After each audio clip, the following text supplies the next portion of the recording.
A cemetery in Westchester County is using new technology to locate unmarked graves. Fox 5's Richard Giacovas shows us how they're using a combination of drones and radars to locate the burial sites.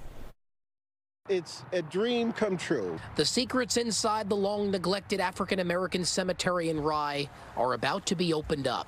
The cemetery is now in the process of being restored and mapped to finally identify and preserve the many lives who were buried here decades ago.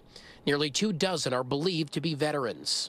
David Thomas is with the Friends of the African-American Cemetery. It gives us, the people who come here, the friends and the spectators, I should say, and the visitors, a sense of history and a real longing for them to discover their own history. A little bit of a gap here. The ground-penetrating radar will identify what is beneath the soil, along with taking high-res photos and drawing each headstone from different angles to help with mapping the cemetery. Haven't been able to, as well as other societies who have looked into the history of the cemetery, haven't been able to locate anything else. So that means the mapping is really crucial here. Once that's complete, organizers believe that the community will finally recognize the struggle of those interred here.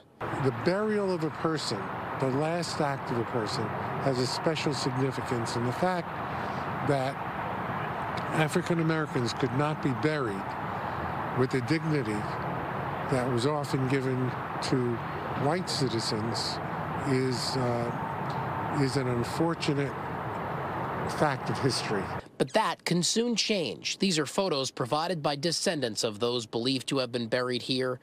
Thomas says those descendants are anticipating finally honoring their loved one's legacy. The only reason this cemetery is getting this preservation is because of a $35,000 grant from the National Park Service. And in addition to the work being done now, the town supervisor says the rest of the money will be used to update the burial roster and to build new tombstones for the souls who never got one.